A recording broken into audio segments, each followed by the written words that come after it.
Good morning. ഇവിടെ share ചെയ്ത് ഇട്ടേക്കുന്ന screen link കാണുന്നുണ്ടോ? ക്ലിയർ ആണോ?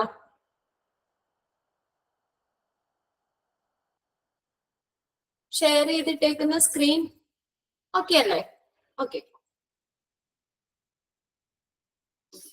അപ്പോ നമ്മള് കുറച്ച് ദിവസങ്ങളായില്ലേ കണ്ടിട്ട്. മടിയും ഇതൊക്കെ ആയിരുന്നു, നമുക്ക് ക്ലാസ് ഉണ്ടായിരുന്നില്ല.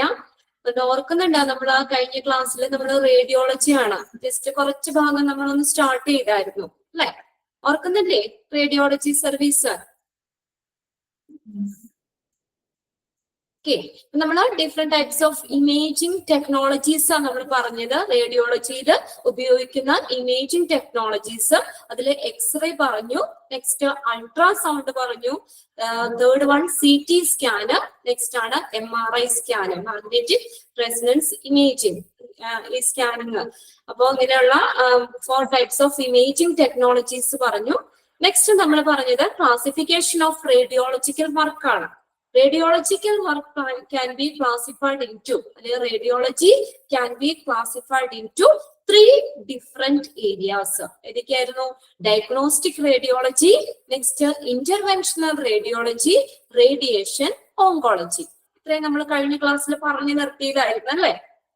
ഓക്കെ, അപ്പൊ അതിൽ ഫസ്റ്റ് ആണ് ഡയഗ്നോസ്റ്റിക് റേഡിയോളജി എന്ന് പറയുന്നത്. ഡയഗ്നോസ്റ്റിക് റേഡിയോളജി എന്താ? Radiologist employs imaging technique like X-ray, ultrasound, CT scan and MRI scans to identify disorders throughout the body. അപ്പൊ ഇങ്ങനെയുള്ള ഇമേജിംഗ് ടെക്നോളജി ഉപയോഗിച്ച് ഏതൊക്കെയാ? X-ray, ultrasound, CT scan, MRI scan, ഇങ്ങനെയുള്ള imaging technology ഉപയോഗിച്ചിട്ട് നമ്മുടെ ബോഡിയിലുള്ള ഡിസോർഡർ എന്താണ്, അത് ഡിസീസ് എന്തൊക്കെയാണെന്ന് റേഡിയോളജിസ്റ്റ് എംപ്ലോയീസുകൾ മനസ്സിലാക്കുന്നു. ഈ ഇമേജിംഗ് ടെക്നോളജി ഉപയോഗിച്ച് നമ്മുടെ രോഗങ്ങൾ എന്താണ്, നമ്മുടെ ബോഡിയിലുള്ള അസുഖങ്ങളൊക്കെ എന്തൊക്കെയാണെന്ന് ഐഡന്റിഫൈ ചെയ്യുന്നു. അതാണ് ഡയഗ്നോസ്റ്റിക് റേഡിയോളജി എന്ന് പറയുന്നത്. ഓക്കെ, ഡയഗ്നോസിസ് എന്ന് പറഞ്ഞാൽ എന്താ? രോഗം നിർണ്ണയിക്കുക.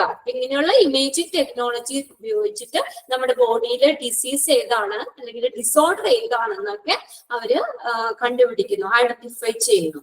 ഓക്കെ, നെക്സ്റ്റ് ആണ് interventional radiology.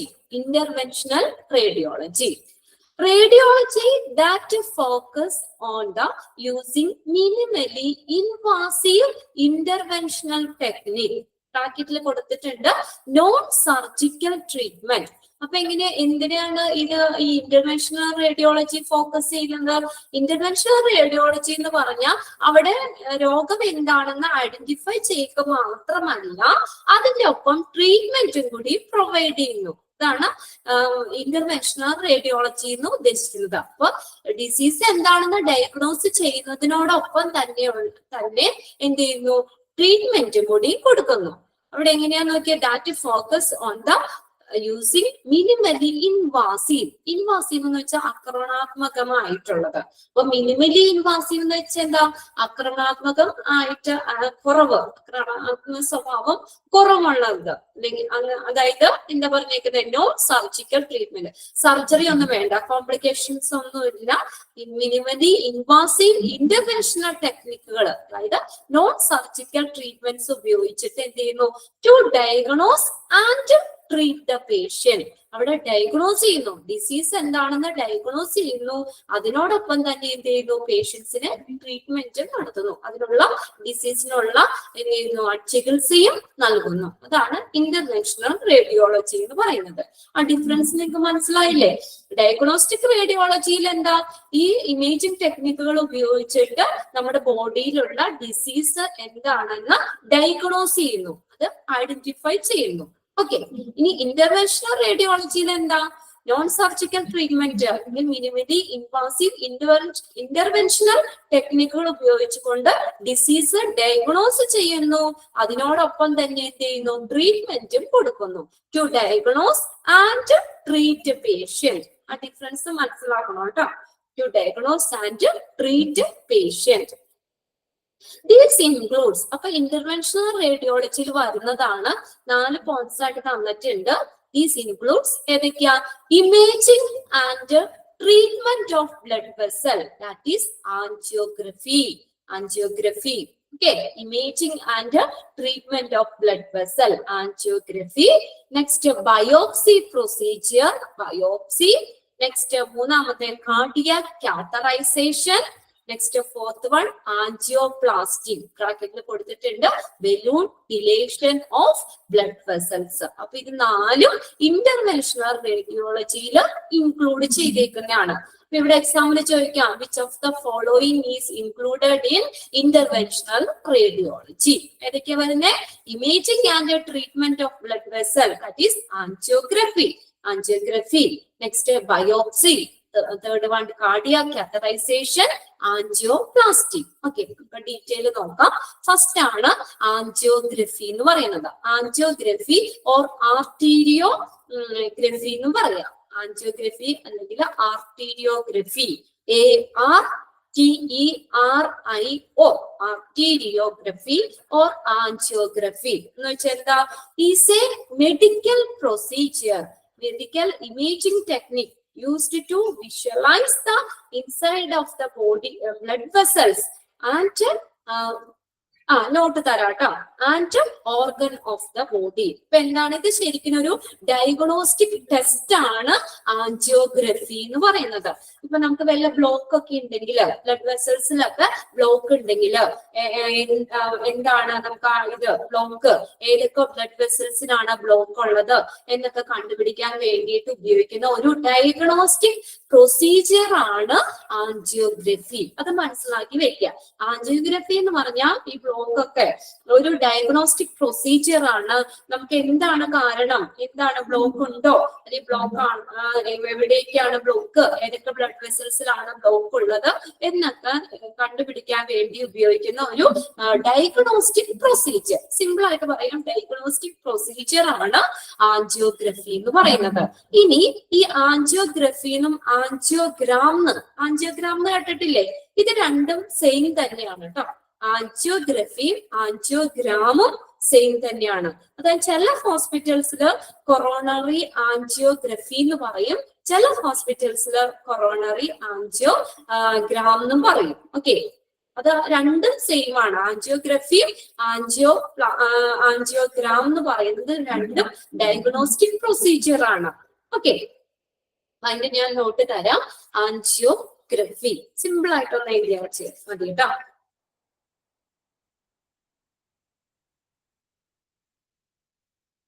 Angiography.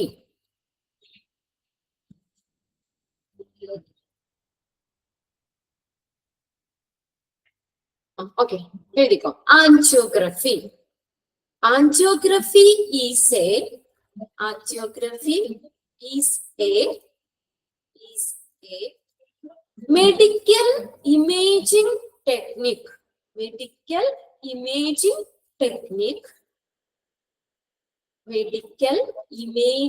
technique used to visualize,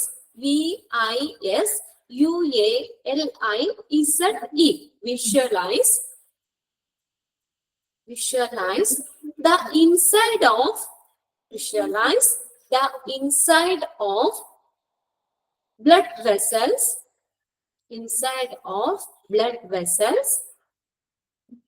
and organ of the body. Inside of blood vessels and organ of the body. That is angiography. ഇതൊരു ഡയഗ്നോസ്റ്റിക് പ്രൊസീജിയർ ആണ്. ബ്ലോക്ക് ഉണ്ടോ, അല്ലെങ്കിൽ എവിടേക്കാണ്, ഏതൊക്കെ ബ്ലഡ് വെസൽസിലാണ് ബ്ലോക്ക് ഉള്ളത് എന്നൊക്കെ കണ്ടുപിടിക്കാം. ബ്ലോക്ക് ഒക്കെ കണ്ടുപിടിക്കാൻ വേണ്ടി ചെയ്യുന്ന ഒരു ടെസ്റ്റ് ആണ് ആൻജിയോഗ്രഫി. ഇതിന് പറയുന്ന മറ്റൊരു പേരാണ് ആർട്ടീരിയോഗ്രഫി എന്നും പറയും. ആർട്ടീരിയോഗ്രഫി അല്ലെങ്കിൽ ആൻജിയോഗ്രാം, ഇതെല്ലാം സെയിം തന്നെയാണ് കേട്ടോ. ആൻജിയോഗ്രാം എന്ന് പറഞ്ഞാലും ആൻജിയോഗ്രഫി എന്ന് പറഞ്ഞാലും സെയിം തന്നെയാണ്. രണ്ട് ഒരു ഡയഗ്നോസ്റ്റിക് പ്രൊസീജിയർ ആണ്, ഒരു ഡയഗ്നോസ്റ്റിക് ടെസ്റ്റ് ആണ് രണ്ടും. ഓക്കെ, നെക്സ്റ്റ് ആണ് ബയോപ്സി പ്രൊസീജിയർ. കേട്ടിട്ടുണ്ടാവും ബയോപ്സി. ബയോപ്സി എന്ന് പറഞ്ഞാൽ എന്താ?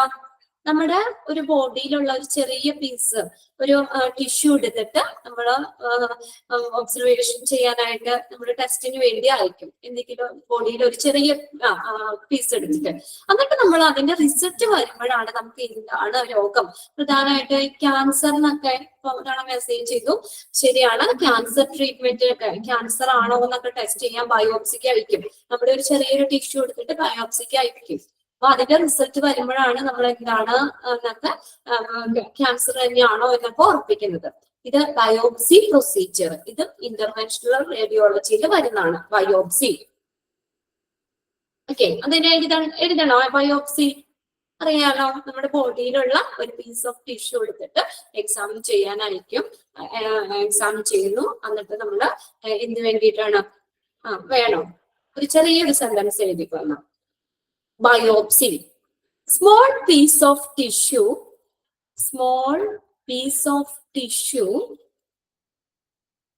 taken from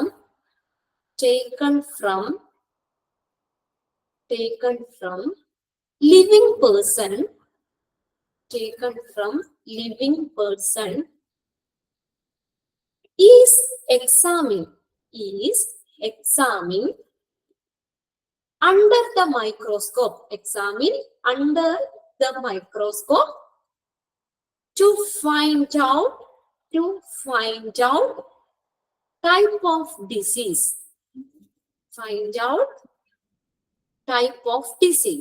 Small piece of tissue taken from living person is examined under the microscope. എന്തിനു വേണ്ടിയിട്ടാ? to find out type of disease. ഏത് ടൈപ്പ് രോഗമാണെന്നൊക്കെ ഐഡന്റിഫൈ ചെയ്യാൻ വേണ്ടിയിട്ട്, ഡയഗ്നോസ് ചെയ്യാൻ വേണ്ടിയിട്ടൊക്കെ നമ്മുടെ ലിവിങ് പേഴ്സണിന്റെ ഒരു ചെറിയ ഒരു ടിഷ്യൂ അടുത്ത് ഒബ്സർവേഷൻ ചെയ്യാൻ അയക്കുന്നതിനാണ് ബയോപ്സി എന്ന് പറയുന്നത്, ബയോപ്സി പ്രൊസീജിയർ. ഇനി നെക്സ്റ്റ് ആണ് cardiac catheterisation. Third one is a medical procedure. Cardiac catheterization എന്ന് പറഞ്ഞ ഒരു മെഡിക്കൽ പ്രൊസീജിയർ ആണ്, done by cardiologist. ആരാ ചെയ്യുന്നത്? കാർഡിയോളജിസ്റ്റ് ആണ് ഇത് ചെയ്യുന്നത്. കാർഡിയാക് കാത്തറൈസേഷൻ ഇതൊരു മെഡിക്കൽ പ്രൊസീജിയർ ആണ്, കാർഡിയോളജിസ്റ്റ് ആണ് ചെയ്യുന്നത്. നമ്മുടെ ഹാർട്ടിന്റെ ഫങ്ഷൻസ് അത് മനസ്സിലാക്കാൻ, ഇവാലുവേറ്റ് ചെയ്യാനായിട്ട്, ആൻഡ് ഡയഗ്നോസ്റ്റിക് കാർഡിയോവാസ്കുലർ കണ്ടീഷൻസ്, ഹൃദയത്തിന്റെ കാര്യങ്ങളൊക്കെ മനസ്സിലാക്കാനും ഒക്കെ വേണ്ടിയിട്ട് ചെയ്യുന്ന കാർഡിയോളജിസ്റ്റ് ചെയ്യുന്ന ഒരു മെഡിക്കൽ പ്രൊസീജിയർ ആണ് കാർഡിയാക് കാത്തറൈസേഷൻ എന്ന് പറയുന്നത്. കത്തീറ്റർ എന്താണെന്ന് നമ്മൾ നേരത്തെ പഠിച്ചതാണ് അല്ലെ? നമ്മള് എന്താ ചെറിയ ഒരു ട്യൂബ്, അതിന്റെ ടിപ്പിൽ ഒരു നീഡിൽ പോലെ ഉണ്ടാവും. അത് നമ്മള് ബ്ലഡ് വെസൽസിൽ കൂടെ ഒക്കെ കടത്തി വിട്ടിട്ടാണ് ബ്ലോക്ക് കണ്ടുപിടിക്കുന്നതും അതിനുള്ള ഇത് ഈ ആൻജിയോപ്ലാസ്റ്റിക് ഒക്കെ ചെയ്യുന്ന ഒരു ഇതാണ് ഈ കാർഡിയാക് കാത്തറൈസേഷൻ. അതിന്റെ കത്തീറ്റർ എന്ന് പറയുന്നത് ആ ഇൻസ്ട്രുമെന്റ് ആണ്, അതിന് ഉപയോഗിക്കുന്ന ഇൻസ്ട്രുമെന്റ് ആണ് കത്തീറ്റർ എന്ന് പറയുന്നത് കേട്ടോ. അപ്പൊ ഇതിൽ ചെയ്യുമ്പോൾ ഈ പ്രൊസീജിയറിൽ എന്താ, കത്തീറ്റർ നമ്മുടെ ഒരു ആർട്ടറി വെയിനിലേക്കൊക്കെ കടത്തി വിടുന്നു. എന്നിട്ട് ഒന്നില്ലെങ്കിൽ നെക്കി കൂടെയോ അല്ലെങ്കിൽ ആമയിൽ കൂടെയോ ഒക്കെ ബ്ലഡ് വെസൽസിൽ കൂടെ വെയിനിൽ കൂടെയൊക്കെ കടത്തി വെച്ചിട്ടാണ് ബ്ലോക്ക് കണ്ടുപിടിക്കാനും അതിനുള്ള ട്രീറ്റ്മെന്റും ഒക്കെ കൊടുക്കുന്നത്. Okay, cardiac catheterisation. അതിന്റെ ഒരു ചെറിയൊരു സെന്റൻസ് ഒന്ന് എഴുതി വെച്ചോ. Cardiac catheterisation is a medical procedure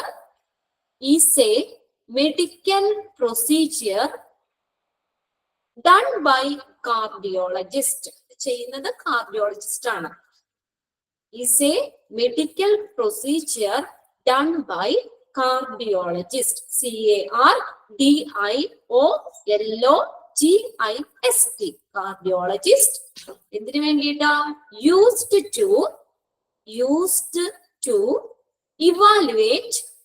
used to evaluate heart functions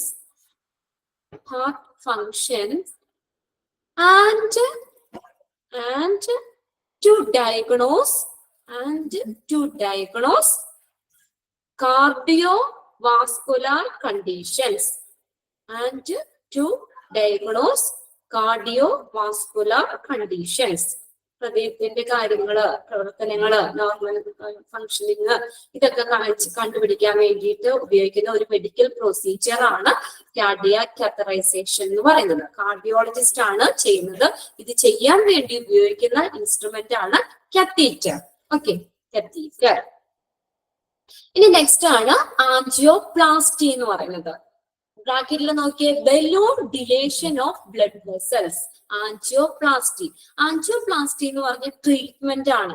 നമ്മൾ അപ്പൊ ബ്ലോക്ക് ഉണ്ടോ, ആൻജിയോഗ്രാം ഒക്കെ ചെയ്തിട്ട് ബ്ലോക്ക് ഉണ്ടോ എന്നൊക്കെ കണ്ടുപിടിക്കും. അതിനുശേഷം നമ്മൾ ആ ബ്ലോക്ക് മാറ്റുന്ന ആ ഒരു പ്രൊസീജിയർ ആണ് ആൻജിയോപ്ലാസ്റ്റി എന്ന് പറയുന്നത്. ഓക്കെ, ആ ഡിഫറൻസ് മനസ്സിലാക്കണം. ആൻജിയോഗ്രാം എന്ന് പറയുന്നത് അല്ലെങ്കിൽ ആൻജിയോഗ്രഫി എന്ന് പറയുന്നത് എന്താണ്, അത് നമ്മളെ ബ്ലോക്ക് ഒക്കെ ഉണ്ടോ, എവിടെയാണ് ബ്ലോക്ക് എന്നൊക്കെ കണ്ടുപിടിക്കുന്ന ഒരു ഡയഗ്നോസ്റ്റിക് പ്രൊസീജിയർ. ഇത് ആൻജിയോപ്ലാസ്റ്റി എന്ന് പറയുന്നത് എന്താ, അതിനുള്ള ട്രീറ്റ്മെന്റ് ആണ്. അത് അപ്പൊ ബ്ലോക്ക് ഉണ്ടോ എന്നൊക്കെ കണ്ടുപിടിച്ച ബ്ലോക്ക് മാറ്റുന്നില്ലേ, ആ ബ്ലോക്ക് മാറ്റാൻ വേണ്ടി ഉപയോഗിക്കുന്ന ചികിത്സ, അതാണ് ആൻജിയോപ്ലാസ്റ്റി എന്ന് പറയുന്നത്. Angioplasty, balloon dilation of blood vessel, angioplasty.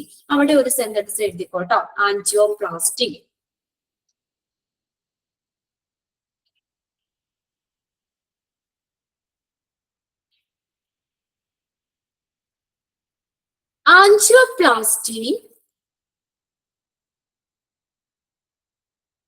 Angioplasty is a procedure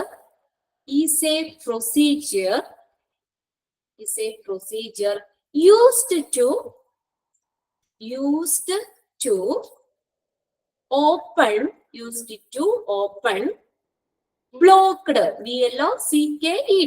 blocked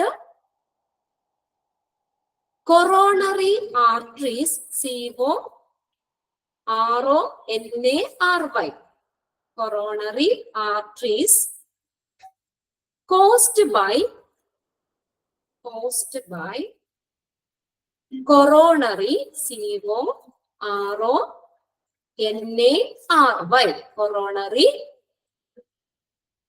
CORONARY, coronary artery disease, coronary artery disease.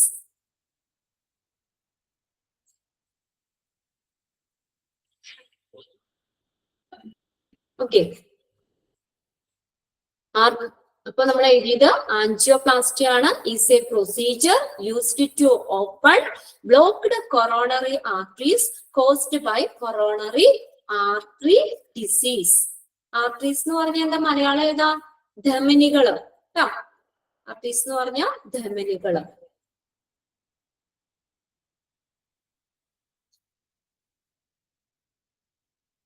Okay, അപ്പൊ 4 ഇതും ഏതിനകത്ത് വരുന്നതാണ്, നമ്മള് ഇന്റർവെൻഷണൽ റേഡിയോളജിയിൽ വരുന്നതാണ്. ഇനി ഇപ്പൊ ഈ ഇത് എനിക്ക് ഒത്തിരി ഇല്ല ഡീറ്റെയിൽ, എങ്കിലും ഞാൻ ചെറുതായിട്ട് ഒന്ന് പറയാം. അപ്പൊ ഈ ആൻജിയോപ്ലാസ്റ്റി എന്ന് പറഞ്ഞു കഴിഞ്ഞാല് ഓപ്പറേഷൻ ഒക്കെ കൂടാതെ തന്നെ ബ്ലോക്ക് മാറ്റുന്ന ഒരു രീതിയാണ്. അല്ലെങ്കിൽ നമ്മൾ വലിയ സർജറി തന്നെ ചെയ്യണം. ഇതിപ്പോ ഓപ്പറേഷൻ വേണ്ട, ഓപ്പറേഷൻ കൂടാതെ തന്നെ നമ്മൾ ഓപ്പൺ സർജറി ചെയ്യാതെ തന്നെ ഒരു ബ്ലോക്ക് ഒക്കെ ഉണ്ടെങ്കിൽ ബ്ലോക്ക് മാറ്റുന്ന ഒരു രീതിയാണ് ആൻജിയോപ്ലാസ്റ്റി എന്ന് പറയുന്നത്. ഇതിനകത്ത് നമ്മുടെ ആർട്ടറീസുകളെ നമ്മൾ കത്തീറ്റർ കടത്തി വെച്ചിട്ട് ആ ബ്ലോക്ക് ഉള്ള ഭാഗം ഒരു സ്റ്റെൻഡ് എന്ന് പറയും. STENT, സ്റ്റെൻഡ്, STENT, സ്റ്റെൻഡിന്റെ സഹായത്തോടു കൂടി ബ്ലോക്ക് മാറ്റുന്ന ഒരു രീതിയാണിത്. അപ്പൊ ബ്ലോക്ക് എവിടെയാണ് കണ്ടുപിടിക്കും. ഈ കാത്തീറ്റർ കടന്നു പോയിട്ട് ഈ ബ്ലോക്ക് ഉള്ള ഭാഗം എവിടെയാണ് ആദ്യം ഐഡന്റിഫൈ ചെയ്തിട്ട് അവിടെ ഒരു ബലൂൺ, അതാണ് balloon dilation of blood vessels എന്ന് പറഞ്ഞത്. പറയാട്ടോ, ഇത് ലാസ്റ്റ് ഞാൻ പറഞ്ഞുതരാം, ഒന്ന് ഓർമ്മിപ്പിച്ചാൽ മതി കേട്ടോ, ശ്രദ്ധിക്കാം. അപ്പൊ ഇത് നമ്മൾ പറഞ്ഞ എന്താ, അപ്പൊ ഈ ഈ ബലൂൺ ഡിലേഷൻ ബലൂൺ അപ്പൊ നമ്മൾ ഏതാണ് ആ ബ്ലോക്ക് ഉള്ള ഭാഗം ഒരു സ്റ്റെൻഡിന്റെ സഹായത്തോടു കൂടി നമ്മൾ ബ്ലോക്ക് മാറ്റുന്ന രീതിയാണ് പറഞ്ഞു. അപ്പൊ നമ്മളിങ്ങനെ ആർട്ടറിയുടെ ഈ ഏതാണ് കത്തീറ്റർ കടത്തിവിടും.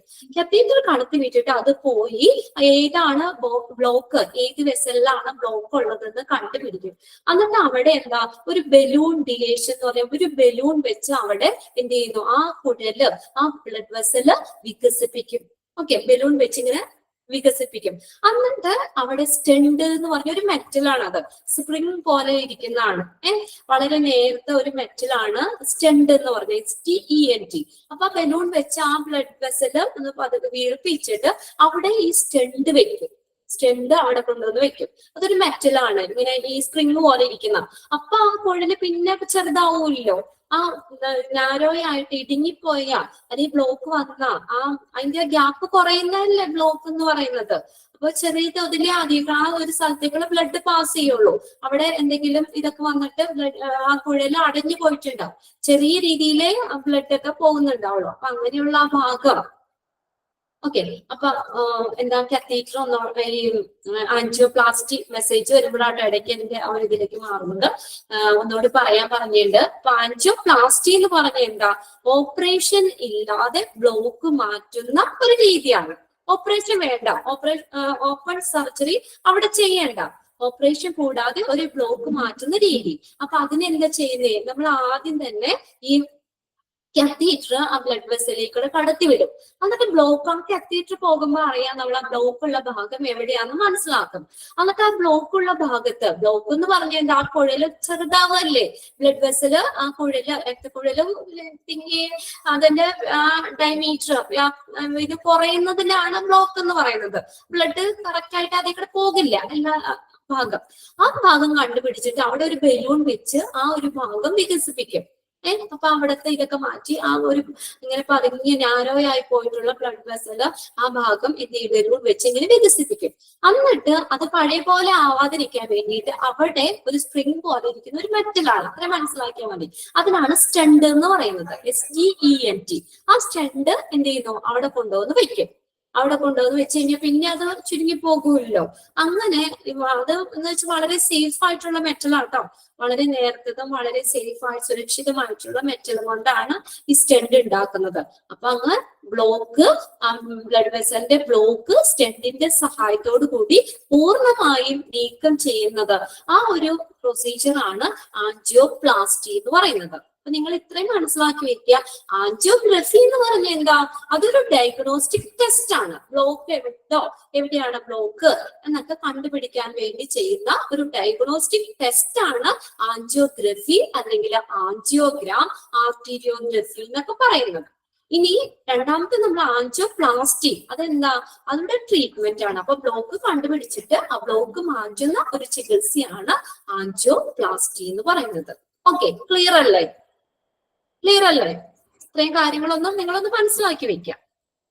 ആ ഡിഫറൻസ് എന്താന്നുള്ളത് ഒന്ന് ക്ലിയർ ആക്കി വെക്കാം കേട്ടോ. ഇതെല്ലാം ഇന്റർവെൻഷണൽ റേഡിയോളജിയിൽ വരുന്നതാണ് 4 കാര്യങ്ങളും. ഏതാ, angiography, biopsy, cardiac catheterisation, angioplasty. ഇതെല്ലാം ഈ ഇന്റർവെൻഷണൽ റേഡിയോളജിയിൽ ഉൾപ്പെടുന്നതാണ്.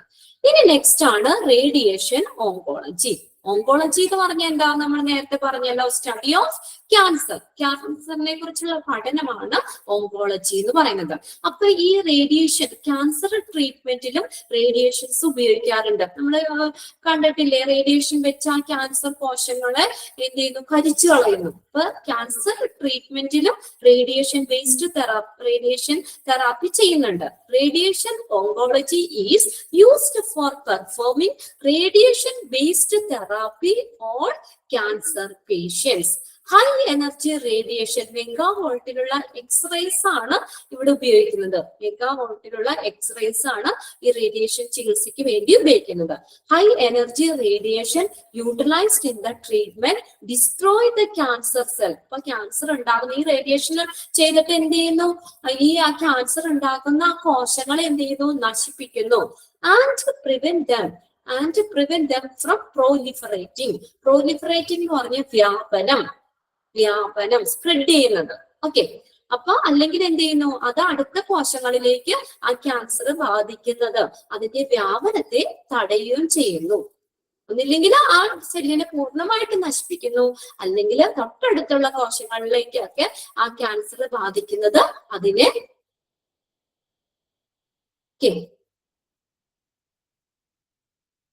അപ്പൊ അങ്ങനെ തൊട്ടടുത്തുള്ള കോശങ്ങളിലേക്കൊക്കെ ക്യാൻസർ ബാധിക്കുന്നത് അതിനെ തടയുകയും ചെയ്യുന്നു. അപ്പൊ റേഡിയേഷൻ ഓങ്കോളജി എന്ന് പറഞ്ഞാൽ ക്യാൻസർ ബേസ്ഡ് തെറാപ്പിയാണ് ഈ ക്യാൻസർ ട്രീറ്റ്മെന്റിന്, ക്യാൻസർ പേഷ്യൻസിന് ചെയ്യുന്നത്. അവിടെ മെഗാ വോൾട്ടിലുള്ള എക്സ്റേസ് ആണ് ഉപയോഗിക്കുന്നത്. നിങ്ങൾക്ക് പരിചയത്തിലൊക്കെ ഉണ്ടാവാം, ക്യാൻസർ വന്നിട്ട് റേഡിയേഷൻ ഇങ്ങനെ ഇന്ന മാത്രം ഒരു ഡ്യൂറേഷൻ ഉണ്ടല്ലോ. അപ്പൊ ഇങ്ങനെ റേഡിയേഷൻ ചെയ്തുകൊണ്ടിരുന്ന ക്യാൻസറിന് ട്രീറ്റ്മെന്റ് ചെയ്യുന്നവര് നിങ്ങളുടെ പരിചയത്തിലോ റിലേറ്റീവ്സ് ഒക്കെ ആയിട്ട് ഉണ്ടാക്കാം അല്ലെ? റേഡിയേഷൻ ചെയ്യുന്നവരുണ്ടോ? ഓക്കെ, സരിത ഇട്ടിട്ടുണ്ട്. ഇത്രയുള്ള കാര്യം. അവിടെ എന്താ ഉപയോഗിക്കുന്നത്? റേഡിയേഷൻ ഉപയോഗിച്ചിട്ട് ക്യാൻസർ ഉണ്ടാക്കുന്ന കോശങ്ങളെ എന്ത് ചെയ്യുന്നു, അവിടെ നശിപ്പിക്കുന്നു. അല്ലെങ്കിൽ അടുത്ത കോശങ്ങളിലേക്കൊക്കെ ക്യാൻസർ വ്യാപിക്കുന്നത് അതിനെ തടയുക ചെയ്യുന്നത്. അപ്പൊ അതിന്റെ ഓരോ ഇതുണ്ട്, നമ്മുടെ ഡ്യൂറേഷൻ ഉണ്ട്. പിന്നെ ഇത്ര നാൾ കൂടുമ്പോൾ വീണ്ടും അടുത്ത റേഡിയേഷൻ ചെയ്യേണ്ട സമയം അവർക്ക്. അങ്ങനെ റേഡിയേഷൻ ചെയ്തുകൊണ്ട് തന്നെ ആ ഗ്രോത്ത്, ക്യാൻസർ അതിന്റെ ആകെ സെല്ലുകളെ നശിപ്പിക്കുക ചെയ്യുന്നത്. ക്യാൻസർ സെല്ലിനെ നശിപ്പിക്കുന്നു. This process can either regulate the problem or can cure it entirely. അപ്പൊ ഇതെല്ലാം ഈ പ്രോസസ്സിലൂടെ നമുക്ക് ഒന്നില്ലെങ്കിൽ ക്യാൻസറിനെ റെഗുലേറ്റ് ചെയ്ത് നിർത്താൻ പറ്റും, ഇനി അധികം വ്യാപിക്കാതെ നമുക്കൊരു നിയന്ത്രിച്ച് നിർത്താൻ പറ്റും, or can cure it entirely, മൊത്തത്തിൽ അല്ലെങ്കിൽ അത് ട്രീറ്റ്മെന്റ് ചെയ്ത് തന്നെ നമ്മൾ ക്യാൻസറിനെ മാറ്റാൻ പറ്റും. അങ്ങനെ ഉണ്ടാരെങ്കിലും ഒക്കെ ക്യാൻസർ പൂർണ്ണമായിട്ട് മാറിയവര് നിങ്ങളുടെ ഇതിനകത്ത് ആരെങ്കിലും ഉണ്ടോ? അപ്പൊ നമ്മുടെ ക്ലാസ്സിൽ കയറിയേക്കുന്ന ആരെങ്കിലും അങ്ങനെയുണ്ടോ? ട്രീറ്റ്മെന്റിലൂടെ തന്നെ കംപ്ലീറ്റ് ആയിട്ട് ക്യാൻസർ മാറിയതോ? അപ്പൊ ഇതിനകത്ത് പറയുന്നത് ഒന്നില്ലെങ്കിൽ ഈ റേഡിയേഷനിലൂടെ നമുക്ക് അതിനെ നമുക്ക് ക്യാൻസറിനെ റെഗുലേറ്റ് ചെയ്യാൻ പറ്റും, നിയന്ത്രിച്ച് നിർത്താൻ പറ്റും, കൂടുതൽ സെല്ലിലേക്ക് വരാതെയൊക്കെ ആ വ്യാപനത്തെ ഒന്ന് തടയാൻ പറ്റും, അല്ലെങ്കിൽ പൂർണ്ണമായിട്ടും മാറ്റാൻ പറ്റും എന്നാണ് പറയുന്നത്. ഓക്കെ, ഇതാണ് റേഡിയേഷൻ ഓങ്കോളജി. പ്രൊലിഫറേറ്റിംഗ് എന്ന് പറഞ്ഞാൽ വ്യാപനം, സ്പ്രെഡ് ചെയ്യുന്നത്, സ്പ്രെഡിങ്, വ്യാപനം, വ്യാപിക്കുന്നത് തൊട്ടടുത്തുള്ള കോശങ്ങളിലേക്ക്. ക്യാൻസർ എന്ന് പറഞ്ഞാൽ ശരിക്കും എക്സസ് സെൽ ഗ്രോത്ത് ആണ്, പെട്ടെന്ന് സെല്ല് ഡിവൈഡ് ചെയ്ത് വരും. അപ്പൊ അങ്ങനെ വ്യാപിക്കുന്നത് തൊട്ടടുത്തുള്ള കോശങ്ങളിലേക്ക് ക്യാൻസർ ബാധിക്കുന്നത് അതിനെ തടഞ്ഞു നിർത്താം, അല്ലെങ്കിൽ അതിന്റെ വ്യാപനം പ്രിവെന്റ് ചെയ്യാൻ പറ്റും, തടയാൻ പറ്റും. അല്ലെങ്കിൽ അതിനെ ഡിസ്ട്രോയ് ചെയ്യാൻ പറ്റും, ക്യാൻസർ സെല്ലിനെ പൂർണ്ണമായിട്ടും നശിപ്പിക്കാൻ പറ്റും. അതിനു വേണ്ടി ഉപയോഗിക്കുന്ന, ക്യാൻസർ പേഷ്യന്റ് ഉപയോഗിക്കുന്ന ഒരു റേഡിയേഷൻ ബേസ്ഡ് തെറാപ്പിയാണ് റേഡിയേഷൻ ഓങ്കോളജി എന്ന് പറയുന്നത്. ഓക്കെ, ഇനി നെക്സ്റ്റ് നമ്മൾ നോക്കുന്നത് ലൊക്കേഷൻ ആണ്. അത് സിമ്പിൾ ആണ്, ചെറിയ പോയിന്റ്സുകളായിട്ടാണ് തന്നിരിക്കുന്നത്. ഇപ്പൊ റേഡിയോളജി ഡിപ്പാർട്ട്മെന്റ് വെക്കാനായിട്ടുള്ള ആ ലൊക്കേഷനുമായിട്ട് ബന്ധപ്പെട്ട് വരുന്ന കാര്യങ്ങളാണ്. നോക്കിയേ, location first point, ideally on the ground floor. Blood bank ഒക്കെ നമ്മൾ പറഞ്ഞില്ലേ, അതുപോലെ നോക്കിയേ മിക്ക ഡിപ്പാർട്ട്മെന്റുകളും കൂടുതൽ അനുയോജ്യം എന്ന് പറഞ്ഞാൽ ഗ്രൗണ്ട് ഫ്ലോറിലായിരിക്കും കേട്ടോ. അപ്പൊ റേഡിയോളജി ഡിപ്പാർട്ട്മെന്റ് വെക്കാനായിട്ട് ഏറ്റവും അനുയോജ്യം എവിടെയാ? ഗ്രൗണ്ട് ഫ്ലോറിലാണ്. അത് ഒത്തിരി ടോപ്പിലേക്കോ അല്ലെങ്കിൽ ഏറ്റവും ടോപ്പ് ഫ്ലോറിലോ അങ്ങനെയൊന്നും കൊണ്ടുവന്ന് വെക്കരുത്. എന്നുവെച്ചാൽ നമുക്ക് എപ്പോഴും പുറത്തുനിന്ന് വരുന്നവരാണെങ്കിലും അല്ലെങ്കിൽ പെട്ടെന്ന് ഈ ടെസ്റ്റ് ചെയ്യാനുള്ളവർക്കും ഒക്കെ ടെസ്റ്റ് റിമൂവ് ചെയ്ത ഒരാളുണ്ട് ലേബർ ആയിട്ട്. ഓക്കെ, ബ്രസ്റ്റ് റിമൂവ് ചെയ്ത് കളഞ്ഞല്ലേ ക്യാൻസർ വന്നിട്ട്. ഓക്കെ, അപ്പൊ എന്താ പറയാ, ഇതാണ് ലൊക്കേഷൻ. ഏതാണ്? Ideally on the ground floor. Ground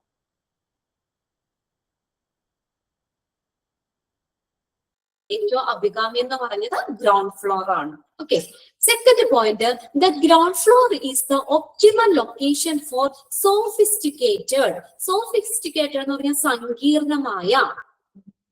സ്റ്റെക്ക് ഉണ്ടോ? സൗണ്ട് ബ്രേക്ക് ആവുന്നുണ്ടോ?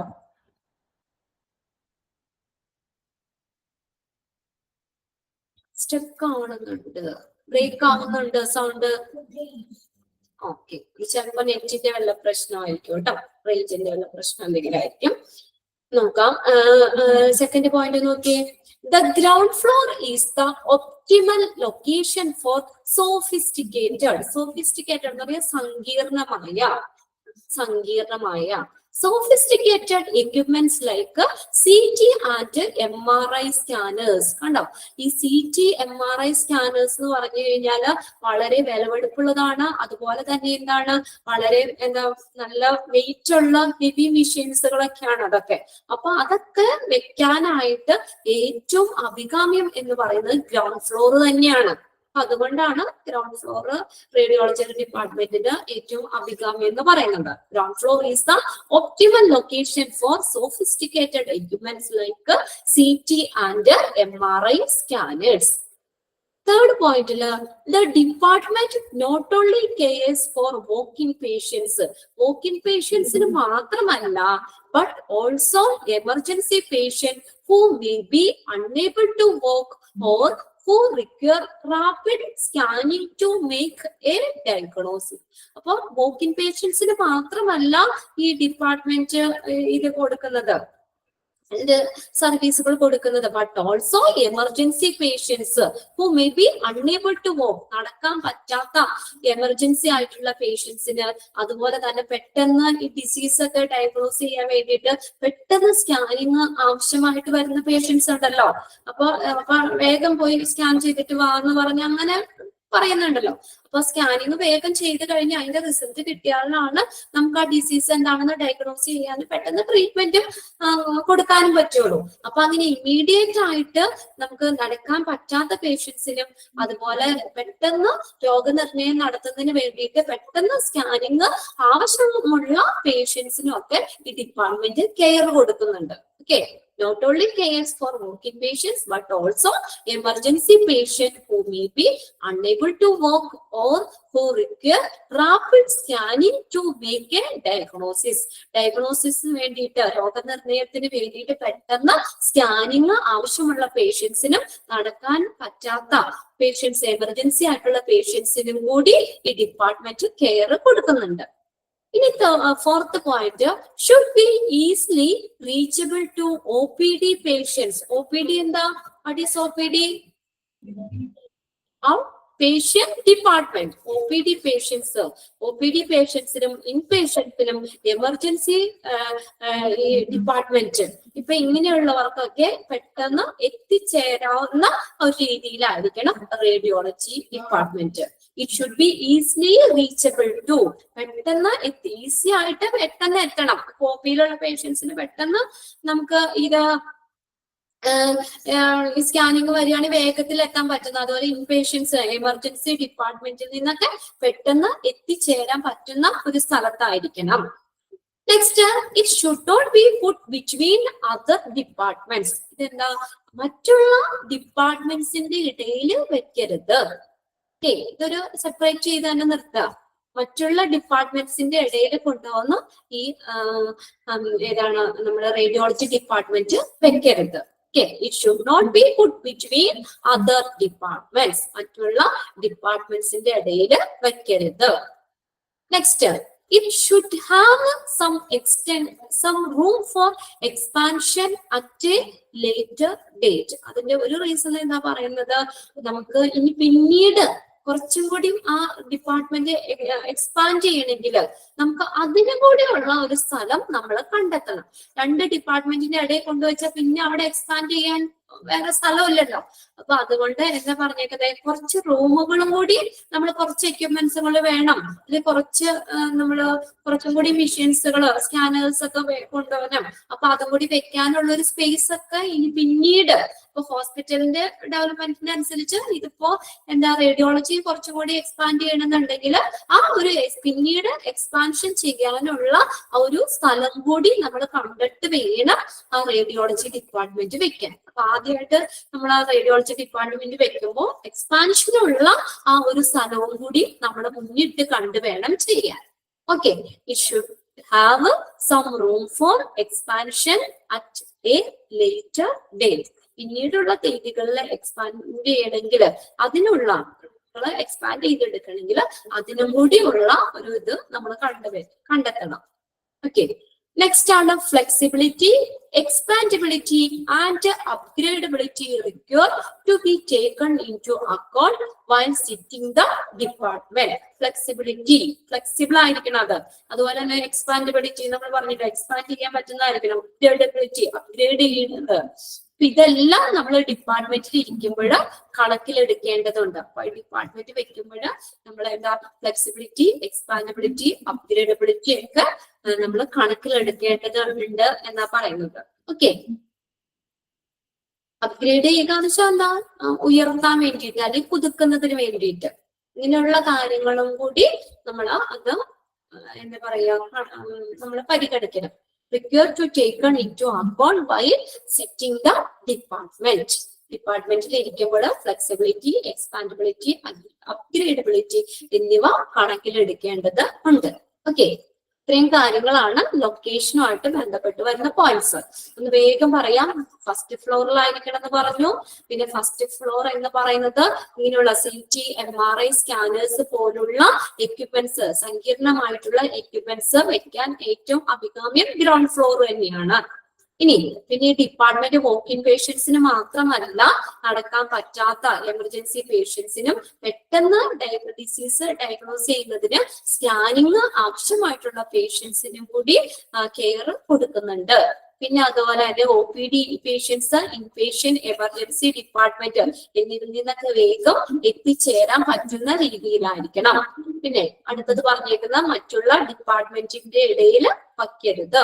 റേഡിയോളജി ഡിപ്പാർട്ട്മെന്റ് മറ്റുള്ള ഡിപ്പാർട്ട്മെന്റ്സിന്റെ ഇടയിൽ വെക്കരുത്. പിന്നെ അടുത്തത് പോയിന്റ് പറഞ്ഞത്, നമ്മൾ പിന്നീട് എന്തെങ്കിലും എക്സ്പാൻഡ് ചെയ്യണമെങ്കിൽ ആ എക്സ്പാൻഷൻ ചെയ്യാനുള്ള ആ ഒരു സ്ഥലവും കൂടിയൊക്കെ നമ്മൾ കണക്കിലെടുക്കേണ്ടതുണ്ട് ഇത് ചെയ്യുമ്പോൾ. Okay, room for expansion at a later date. Next, last point, ഡിപ്പാർട്ട്മെന്റിൽ ഇരിക്കുമ്പോൾ ഫ്ലെക്സിബിലിറ്റി, എക്സ്പാൻഡബിലിറ്റി, അപ്ഗ്രേഡബിലിറ്റി എന്നിവയൊക്കെ കണക്കിലെടുക്കേണ്ടതുണ്ട്. പോയിന്റ്സ് ക്ലിയർ ആയോ? ലൊക്കേഷൻ ക്ലിയർ ആയോ നോക്കി? ഓക്കെ, ഏതെങ്കിലും പോയിന്റ്സ് ക്ലിയർ ആവാത്ത ഉണ്ടോ ആർക്കെങ്കിലും? ഓക്കെ,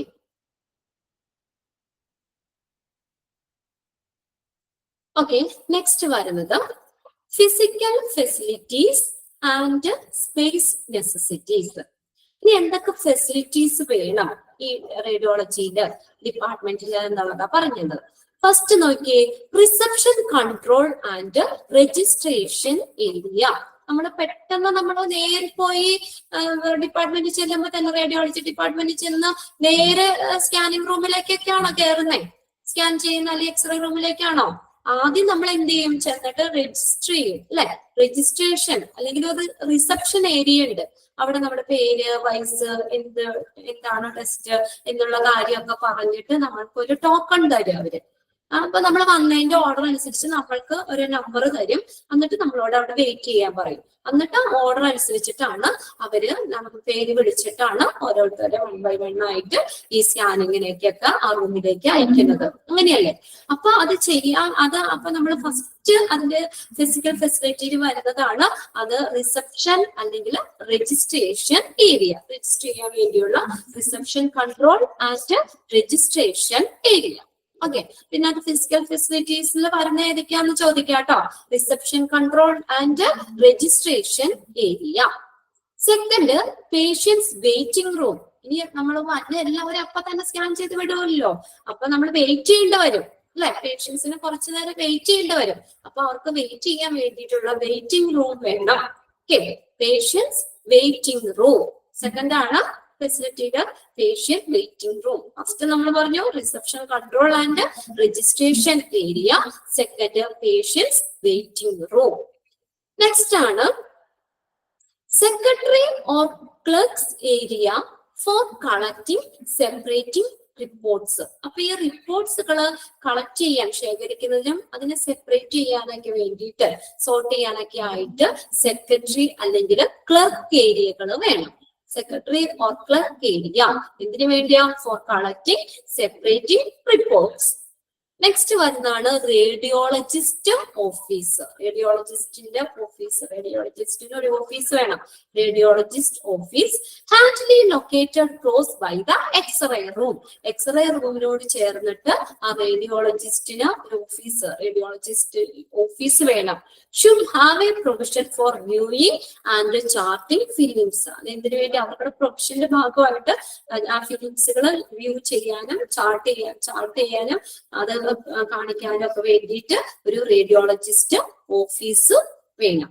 ഓക്കെ, ഇത്രയും കാര്യങ്ങളാണ് ഫിസിക്കൽ ഫെസിലിറ്റീസിൽ വരുന്നത്. അപ്പൊ നോക്കാം, reception control and registration area വേണം. നെക്സ്റ്റ് പേഷ്യന്റിന് വെയിറ്റിംഗ് റൂം വേണം. പിന്നെ സെക്രട്ടറി അല്ലെങ്കിൽ ക്ലർക്ക് ഏരിയ വേണം. Next fourth one radiologist office. Clear ആയോ നോക്കിയേ? Radiologist office. Okay, radiologist office. Points 4 പോയിന്റ്സും ഫിസിക്കൽ ഫെസിലിറ്റിയിൽ വരുന്നത് ഏതൊക്കെ കാര്യങ്ങളാണ്? ഇതിനകത്ത് ഇല്ലാത്ത വല്ല റൂമൊക്കെ വേണമെങ്കിൽ ചേർത്ത് വരാം നിങ്ങൾക്ക് എക്സാമിന് വരുമ്പോ. അപ്പൊ അതിനകത്ത് ഏതൊക്കെയാണെന്ന് കൃത്യമായിട്ട് മനസ്സിലാക്കാം. Reception control and registration area, patients waiting room, secretary or clerk area, radiologist office. Next വരുന്നതാണ് റേഡിയേഷൻ റിസ്കുകൾ. ഇവിടെയൊക്കെ എന്താ ഈ സ്കാനിങ് ഒക്കെ ചെയ്തിട്ടുള്ളവരുണ്ടല്ലോ അല്ലേ? നമ്മുടെ ക്ലാസ്സിലുണ്ട് സ്കാനിങ് ചെയ്തിട്ട് ഉള്ളവരൊക്കെ ഉണ്ട്. അപ്പൊ അവർക്കൊക്കെ എന്തൊക്കെ സാധാരണ നോർമലി പറയുന്ന കുറച്ച് കാര്യങ്ങൾ ഉൾപ്പെടുത്തിയിരിക്കുന്നതാണ് ഈ റേഡിയേഷൻ ചെയ്യുമ്പോഴുണ്ടാകുന്ന ഈ അവസ്ഥകൾ, അതിന്റെ റിസ്ക് എന്തൊക്കെയാണെന്നാണ് പറഞ്ഞേക്കുന്നത്. അത് രണ്ടായിട്ട് പറഞ്ഞിട്ടുണ്ട്. സിവിയർ ഇഫക്റ്റും ഉണ്ട്, ക്രോണിക് എഫക്റ്റും ഉണ്ട്. സിവിയർ എഫക്റ്റും ഉണ്ട്, ക്രോണിക് എഫക്റ്റും ഉണ്ട്. സിവിയർ എഫക്റ്റ് എന്ന് പറഞ്ഞാൽ heavy dose in short stretch of time.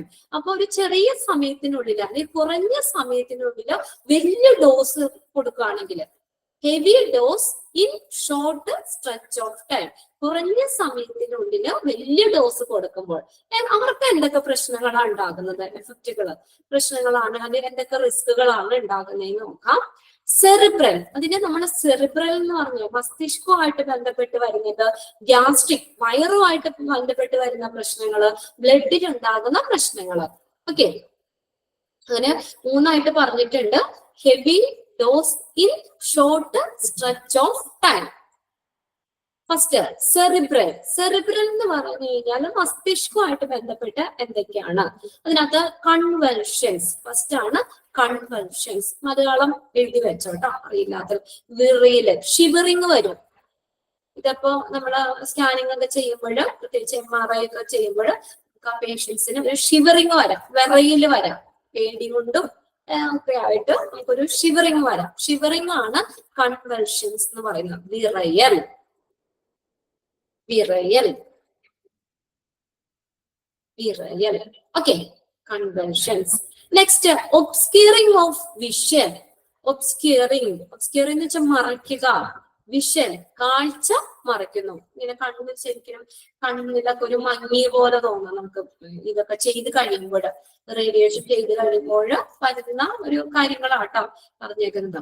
ഒബ്സ്ക്യൂറിംഗ് of vision, കാഴ്ച മറയുന്നത് പോലെ തോന്നാം, ക്ലിയർ ആയിട്ട് കാണാതെ ഒരു അവസ്ഥ. നെക്സ്റ്റ് ആണ് ഹെഡ് ഏക്ക്, തലവേദന വരാം. ഇതൊക്കെ ഇതിനകത്ത് വരുന്ന സിവിയർ എഫക്ട്സില്, സെറിബ്രൽ എഫക്ട്സിൽ വരുന്നതാണ്. അത് സെറിബ്രത്തെ, തലച്ചോറുമായിട്ട് ബന്ധപ്പെട്ട് വരുന്ന റിസ്കുകളാണ് കൺവൽഷൻസ്, ഒബ്സ്ക്യൂറിംഗ് ഓഫ് വിഷൻ, ഹെഡ് ഏക്ക്. ഇത് മൂന്നും, കൺവൽഷൻസ്, വിറയല്, ഒബ്സ്ക്യൂറിംഗ് ഓഫ് വിഷൻ, കാഴ്ച മറയുന്നു, ഹെഡ് ഏക്ക്, തലവേദന വരാം. ഇനി ഗ്യാസ്ട്രിക്. ഗ്യാസ്ട്രിക് വയറുമായിട്ട് ബന്ധപ്പെട്ട് വരുന്ന പ്രശ്നങ്ങളാണ് നോസിയ. നോസിയ എന്ന് പറഞ്ഞ ഓക്കാനം. ഓക്കാനം വരില്ലേ, നമുക്ക് ശ്രദ്ധിക്കാൻ വരുന്ന ഓക്കാനം വരുന്ന പോലെ ഓക്കാനം. അറിയില്ലാത്തവര് മലയാളത്തിൽ അവിടെ എഴുതി വെച്ചോട്ടോ. പിന്നീട് നിങ്ങൾ നോട്ട് എടുത്ത് വാങ്ങിക്കുമ്പോൾ ഒരു സംശയം വരരുത്. നമുക്ക് അറിയില്ലാത്ത കാര്യങ്ങളൊന്ന് നോട്ട് ചെയ്യുക. നോസിയ എന്ന് പറഞ്ഞ ഓക്കാനം, NAUSEA. വോമിറ്റിംഗ്, വോമിറ്റിംഗ് അറിയാലോ, ഛർദിക്കാണ്. വോമിറ്റിംഗ്, ഛർദിക്കാൻ ഇങ്ങനെ തോന്നും. Localised pain in the abdomen. വയറുവേദന, അത് ലോക്കലൈസ്ഡ് പെയിൻ എന്ന് പറഞ്ഞാൽ ഫുള്ളായിട്ട് വയറുവേദനയ്ക്കല്ല, അത് വയറിന്റെ ഏതെങ്കിലും ഒരു പ്രത്യേക ഭാഗത്ത് ഇങ്ങനെ വേദന തോന്നാം, നല്ല വേദന അനുഭവപ്പെടാം. Localised pain in the abdomen. ഏതെങ്കിലും ഒരു ഭാഗത്ത്, വയറ് ഫുള്ളായിട്ട് വേദനിക്കല്ല, ഏതെങ്കിലും ഒരു പ്രത്യേക ഭാഗത്ത് ഒരു ഇങ്ങനെ വയറിന്റെ ഭാഗത്ത് വേദന തോന്നാം. ഇതൊക്കെ ഗ്യാസ്ട്രിക് എഫക്ട്സിൽ വരുന്നതാണ്. ഗ്യാസ്ട്രിക് എഫക്ട്സിൽ. അപ്പൊ ഇതിന് ചോദിക്കാം, എക്സാമിന് ചോദിക്കാം, ഗ്യാസ്ട്രിക് എഫക്ട്സിൽ വരുന്ന ഏതൊക്കെയാ? നമ്മൾ പഠിച്ചത് 3 പഠിച്ചത്. Nausea, vomiting, localised pain in the abdomen. ഇത് 3 ഗ്യാസ്ട്രിക് എഫക്റ്റിൽ വരുന്നതാണ്. ഇനി നെക്സ്റ്റ് ആണ് ബ്ലഡില്. ബ്ലഡില് വരുന്ന പ്രശ്നങ്ങൾ ഏതൊക്കെയാ? അനീമിയ. അനീമിയ എന്ന് പറഞ്ഞാൽ എന്താ? വിളർച്ച. അനീമിയ. ഹെൽത്തി RBC ഇല്ലാത്ത അവസ്ഥ. A blood doesn't have healthy RBC. അതാണ് അനീമിയ. നമ്മൾ നേരത്തെ എഴുതിയിട്ടുണ്ട്. അനീമിയ, വിളർച്ച. A blood, a condition in which blood doesn't have a healthy RBC. Anaemia. അപ്പൊ ബ്ലഡിൽ ഏതൊക്കെയാ? അനീമിയ, മാരോ ഡിപ്രഷൻ, അസ്ഥിമജ്ജയ്ക്ക് ഉണ്ടാകുന്ന ഡിപ്രഷൻ, മാരോ ഡിപ്രഷൻ.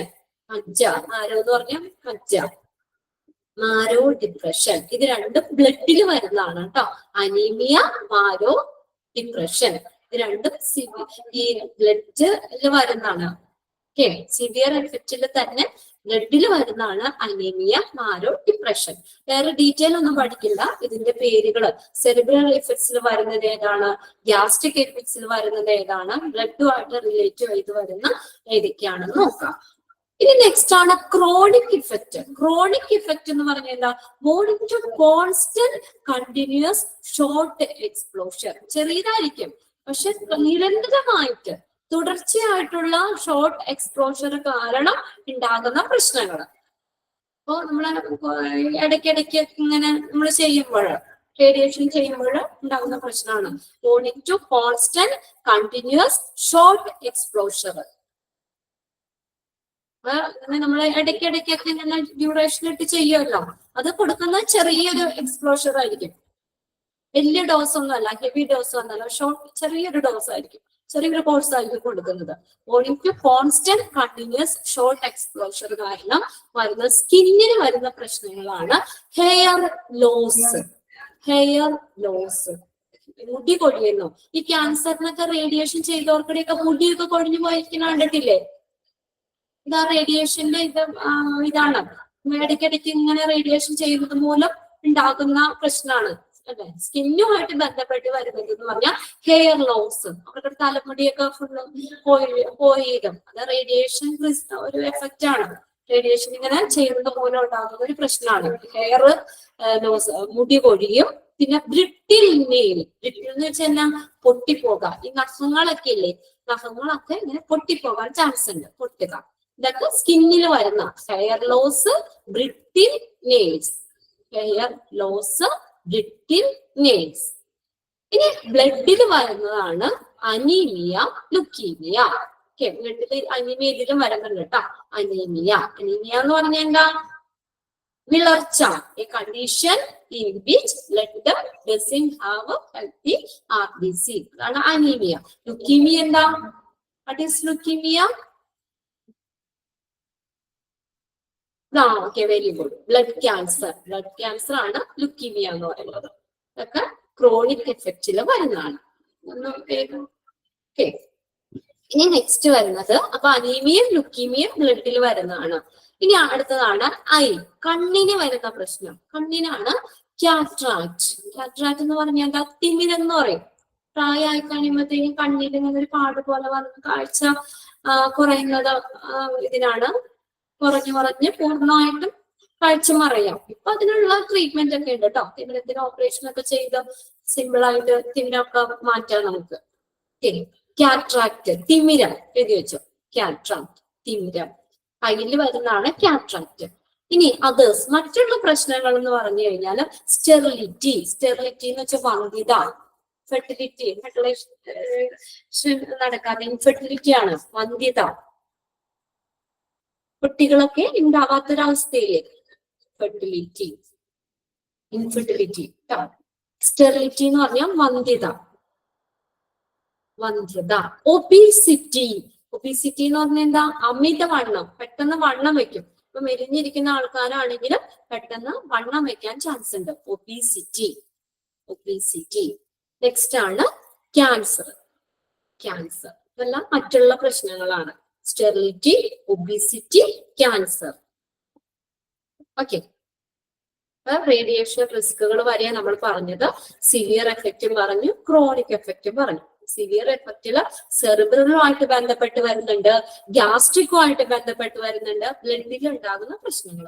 അതുപോലെ ക്രോണിക് എഫക്റ്റ് അതെന്ന് പറഞ്ഞു കഴിഞ്ഞാൽ ചെറിയ എക്സ്പോഷർ ആയിരിക്കും, പക്ഷെ കണ്ടിന്യൂസ് ആയിരിക്കും. തുടർച്ചയായിട്ടുള്ള നിരന്തരമായിട്ടുള്ള ചെറിയ എക്സ്പോഷർ കാരണം ഉണ്ടാകുന്ന സ്കിന്നിൽ വരുന്ന ഹെയർ ലോസ്, ബ്രിട്ടിലിനയില് നമ്മുടെ മുടി പൊഴിയാം, നഖങ്ങളൊക്കെ പൊട്ടിപ്പോകാം, ബ്ലഡില് അനീമിയ, ലുക്കീമിയ. അനീമിയ എന്ന് പറഞ്ഞാൽ വിളർച്ച, ലുക്കീമിയ എന്ന് പറഞ്ഞാൽ ബ്ലഡ് ക്യാൻസർ. അതില് വരുന്നതാണ് കാറ്ററാക്ട്, തിമിരം. അതിന് വരുന്ന പ്രശ്നമാണ് കാറ്ററാക്ട്. മറ്റുള്ള അതേഴ്സിൽ വരുന്നതാണ് സ്റ്റെറിലിറ്റി. സ്റ്റെറിലിറ്റി എന്ന് വെച്ചാൽ വന്ധ്യത, ഒബീസിറ്റി, അമിതവണ്ണം, ക്യാൻസർ. ഓക്കെ, ഇത്രയും കാര്യങ്ങൾ ക്ലിയർ ആയോ?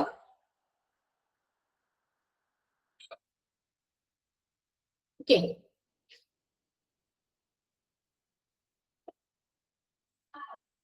ഓക്കെ, കുറച്ച് പോർഷനെ നമ്മൾ എടുത്തുള്ളൂ. നമ്മളെ ക്ലാസിഫിക്കേഷൻ ഓഫ് റേഡിയോളജിക്കൽ വർക്കാണ്.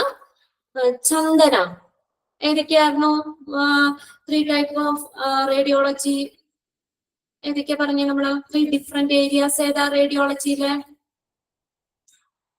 Diagnostic radiology, interventional radiology, radiation, oncology. Okay, very good. Diagnostic radiology എന്ന് പറഞ്ഞാൽ എന്താ ഉദ്ദേശിക്കുന്നേ?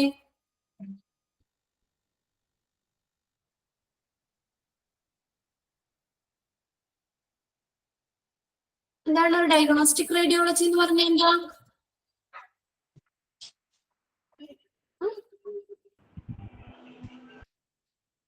ചന്ദനയില്ലേ? പോയോ?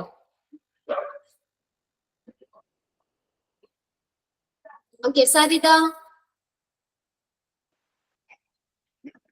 MRI, എക്സ്റേ, CT സ്കാനിലൂടെയൊക്കെ നമ്മളുടെ ബോഡിയിലെ ഡിസോർഡേഴ്സ് ഐഡന്റിഫൈ ചെയ്യുന്നു. Okay, very good. നമ്മുടെ ബോഡിയിൽ എങ്ങനെയുള്ള ഇമേജിംഗ് ടെക്നോളജി ഉപയോഗിച്ചിട്ട് ബോഡിയിലുള്ള ഡിസീസ് എന്താണെന്നുള്ളത് എന്ത് ചെയ്യുന്നു? ഐഡന്റിഫൈ ചെയ്യുന്നു. Okay, very good. ഇന്റർവെൻഷണൽ റേഡിയോളജിയിലോ? ജയലക്ഷ്മി, ഇന്റർവെൻഷണൽ റേഡിയോളജിയിൽ എന്താ? സിമ്പിൾ ആയിട്ട് എന്ത് പറയാം നമുക്ക്? റേഡിയോളജി ചെയ്യുന്നത് രോഗം ഐഡന്റിഫൈ ചെയ്യുക മാത്രമല്ല, ട്രീറ്റ്മെന്റ് കൂടെ പ്രൊവൈഡ് ചെയ്യുന്നു. To diagnose and treat patients. Diagnose ചെയ്യുന്നതിനോടൊപ്പം തന്നെ എന്ത് ചെയ്യുന്നു? അതിന് ട്രീറ്റ്മെന്റ് കൂടി പറയുന്നു. ഓക്കെ, ഇന്റർവെൻഷണൽ റേഡിയോളജിയിൽ വരുന്ന ഏരിയാസ് ഏതൊക്കെയാ വരുന്നത്? ഏതൊക്കെയാ വരുന്നത്? Angiography, biopsy, cardioplasty. ഇതറിയാം. ഇനി നെക്സ്റ്റ് നമ്മള് റേഡിയേഷൻ ഓങ്കോളജി ആണ്. ഷിജിന, റേഡിയേഷൻ ഓങ്കോളജി എന്ന് പറഞ്ഞ എന്താ?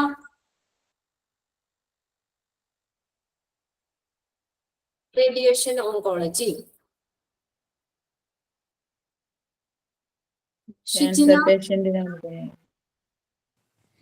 സിമ്പിൾ ആയിട്ട് നിങ്ങൾക്ക് മനസ്സിലായ റേഡിയേഷൻ വെച്ചിട്ട് ക്യാൻസർ കോശങ്ങളെ കരിയിച്ചു കളയുന്നത്. Okay, very good. ഷിയാസ് ആണ് ഇതിനകത്ത് പറഞ്ഞത്. എന്താണ്? Radiation based therapy on cancer patients. Radiations ഉപയോഗിച്ചിട്ട് ക്യാൻസർ ഉണ്ടാകുന്ന കോശങ്ങളെ നശിപ്പിച്ചു കളയുന്നു, അല്ലെങ്കിൽ അത് ക്യാൻസർ നെക്സ്റ്റ് കോശങ്ങളിലേക്കൊക്കെ വ്യാപിക്കുന്ന അല്ലെങ്കിൽ അതിന്റെ വ്യാപനം എന്ത് ചെയ്യുന്നു? തടയുന്നു. ഓക്കെ. ഓക്കെ, ഇനി നെക്സ്റ്റ് നമ്മൾ പറഞ്ഞത് ലൊക്കേഷൻ ആണ്. രമ്യ, വേഗം വേഗം ഒന്ന് പറയോ ലൊക്കേഷനിലെ points?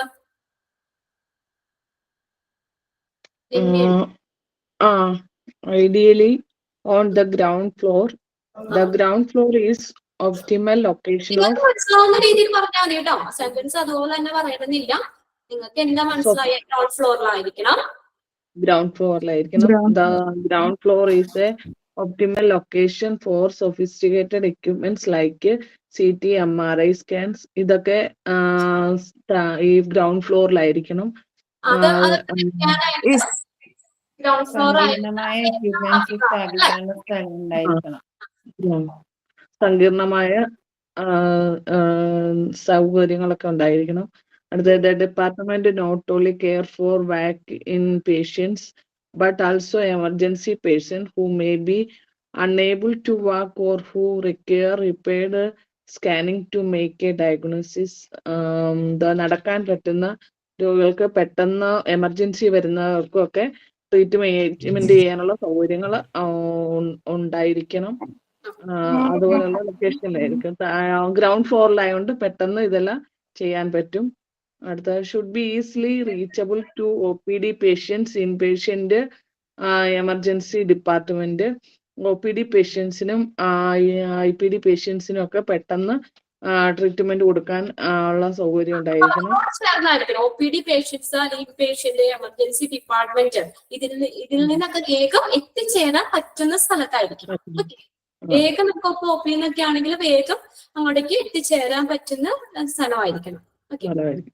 It should not be put between other department. മറ്റുള്ള ഡിപ്പാർട്ട്മെന്റ് ഇടയിൽ ഇത് ആയിരിക്കരുത്. It should have some rooms for expansion for later date. Room പിന്നീട് വലുതാക്കാനുള്ള സൗകര്യങ്ങളൊക്കെ അതിന് ഉണ്ടായിരിക്കണം.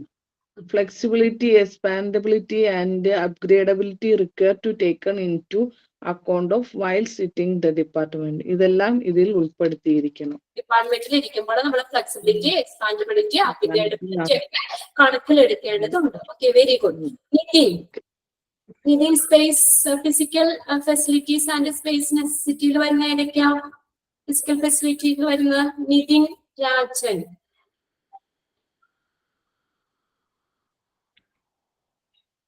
നിതിനുണ്ടോ? Rachel Johnson. ആരോ ഉണ്ടോ?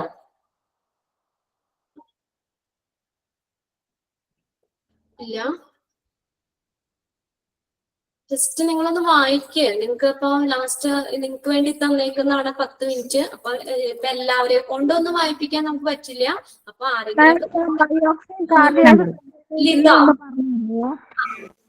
ലിത അജിത് കുമാർ എന്താ പറഞ്ഞോ? ബയോപ്സിയുടെയും കാർഡിയാക് കത്തീഡ്രലിന്റെയും നോട്ട് എഴുതാൻ കംപ്ലീറ്റ് ചെയ്യാൻ പറ്റിയില്ല, ഒന്ന് പറഞ്ഞു തരുമോ? ഓക്കെ, ഇതൊന്ന് ഇവർക്കൂടെ ഒന്ന് കഴിയട്ടെ കേട്ടോ. എന്നിട്ട് ഞാനൊരു 2 മിനിറ്റ് ഇരിക്കാം. ലിതയ്ക്ക് ഞാൻ പറഞ്ഞുതരാം കേട്ടോ. ഓക്കെ, ആരാണ് ലിതി? ഒന്ന് വായിച്ചു തന്നാ. ഏതൊക്കെയാ ഫിസിക്കൽ ഫെസിലിറ്റിയിൽ വരുന്നേ? Physical facility Litha Ajith Kumar. അത് ഫിസിക്കൽ ഫെസിലിറ്റിയിൽ അത് രജിസ്റ്റർ ചെയ്യാൻ reception control and registration area, reception control and registration area. പിന്നെ പേഷ്യൻസിന് വെയിറ്റിംഗ് റൂം വേണം. വെയിറ്റിംഗ് റൂം വേണം. പിന്നെ അതിന്റെ റെക്കോർഡ്സ് കളക്ട് ചെയ്യാൻ സെക്രട്ടറീസ് അല്ലെ ക്ലർക്കിന് അതിന് കളക്ഷൻ ഏരിയ വേണം. സെക്രട്ടറി ക്ലർക്ക് ഏരിയകൾ വേണം. പിന്നെ റേഡിയോളജി ഓഫീസ് ഹാൻഡിൽ ചെയ്യാൻ റേഡിയോളജിസ്റ്റ് ഓഫീസ് വേണം. അത്രേ ഉള്ളൂ. റേഡിയോളജിസ്റ്റ് ഓഫീസ് വേണം. ഓക്കെ, അത് നമ്മള് ഈ റേഡിയോളജി ഡിപ്പാർട്ട്മെന്റിനോട് എക്സ്റേ റൂമിനോട് ചേർന്നായിരിക്കണം. ആദ്യം located close by the X-ray rooms. X-ray എടുക്കുന്ന ആ റൂമിനോട് ചേർന്ന് ഒരു റേഡിയോളജിസ്റ്റ് ഓഫീസും വേണം. Okay, very good. നെക്സ്റ്റ് ആരാ? വിഷ്ണുപ്രിയ. വിഷ്ണുപ്രിയ ഉണ്ടോ? ഇല്ല. സുനീറ ഇല്ല. ശ്രീ ഗണേഷ്. ശ്രീ ഗണേഷ് ഉണ്ടോ? സ്നേഹ ഉണ്ടോ? സ്നേഹ മാളൂട്ടി എന്നാ പറഞ്ഞു. സ്നേഹ ഉണ്ടോ? സുനീറയാണോ? ഓക്കെ, ഏതൊക്കെയാ റിസ്കുകള് സിവിയർ എഫക്ട്സിൽ വരുന്ന ഏതാ? ഏതൊക്കെയാ വരുന്നേ?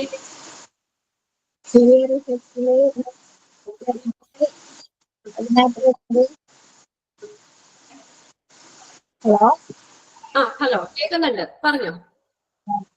Convulsions, obscuring of vision, headache. Headache. Gastrical വരുന്നയോ? പിന്നെ gastric, nausea, vomiting. Localised pain in the abdomen, വയറിന്റെ ഏതെങ്കിലും ഒരു പ്രത്യേക ഭാഗത്ത് ഉണ്ടാവുന്ന വേദന. പിന്നെ ലിറ്റില് വരുന്നത് anemia, ആ, marrow depression. അനീമിയ വരാം, മാനവസ്ഥ മജ്ജയ്ക്കൊക്കെ ഉണ്ടാകുന്ന ഡിപ്രഷൻ, മാനോ ഡിപ്രഷൻ. Okay, very good. എന്ന് പറഞ്ഞല്ലോ. ഷിയാസ് ഉണ്ടോ? Shiyas? Yes ma'am. Okay. Chronic effect ഏതൊക്കെയാ? ക്രോണിക് എഫക്റ്റ് പറയുന്നത് സ്കിന്നിനും ബ്ലഡിനും ഐക്കും പറ്റുന്ന ഡിസീസുകളാണ്. സ്കിന്നില് ഹെയർ ലോസും ബ്രിട്ടിൽ നെയിൽസും, അതായത് മുടി കൊഴിച്ചിലും നഖങ്ങൾ പൊട്ടിപ്പോവുക. ബ്ലഡിന് ഉണ്ടാകുന്നത് അനീമിയ, വിളർച്ചയും ലുക്കീമിയ, ബ്ലഡ് ക്യാൻസർ ആണ് ഉണ്ടാകുന്നത്. ആൻഡ് അതില് കാറ്ററാക്റ്റില് തിമിരം ഉണ്ടാവാം. ആൻഡ് അതേഴ്സില് വന്ധ്യതയും അമിതവണ്ണം വെക്കുക, ക്യാൻസർ ചാൻസ് ഉണ്ട്. ഇതൊക്കെ ആ റേഡിയേഷൻ ചെയ്യുന്നത് കൊണ്ടുള്ള എഫക്റ്റ് ആണ് കേട്ടോ. അതിന്റെ ഫലമൊക്കെയാണ് ഈ പറഞ്ഞേക്കുന്നത്. ഓരോ ഇഫക്ട്സ്, സിവിയർ ഇഫക്ട്സും അതുപോലെ തന്നെ ക്രോണിക് ഇഫക്ട്സും. ഓക്കെ, അപ്പോ ക്ലാസ് നമുക്ക് വൈൻഡപ്പ് ചെയ്യാം. ഇവിടെ ആരാ? ലിതയുണ്ട്. ലിതയ്ക്ക് 1-2 നോട്ട് ഒന്ന് കൊടുക്കണം എന്ന് പറഞ്ഞിട്ടുണ്ട്. അപ്പൊ ലിതി ഒഴിച്ച് ബാക്കിയുള്ളവര് ലീവ് ചെയ്യുകയാണെങ്കിൽ ചെയ്തു കേട്ടോ. 2 മിനിറ്റ്. ലിത വേഗം എഴുതിക്കോ. ബയോപ്സി അല്ലേ കിട്ടാത്തെ? അതെ. ഓക്കെ, എഴുതിക്കോട്ടോ. Biopsy. In small piece of tissue,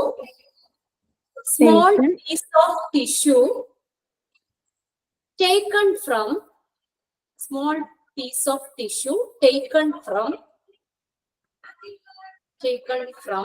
living person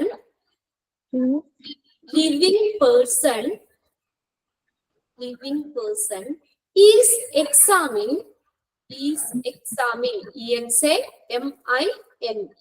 examine under the microscope,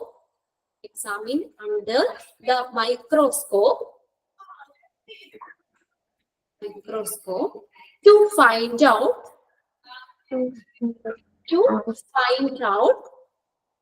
type of disease. Next, cardiac catheterization ആണ്. Is a medical procedure. Cardiac catheterization is a medical procedure done by cardiologist. CARDIOLOGIST.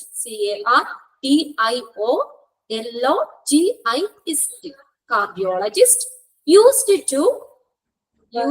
to evaluate heart functions and to diagnose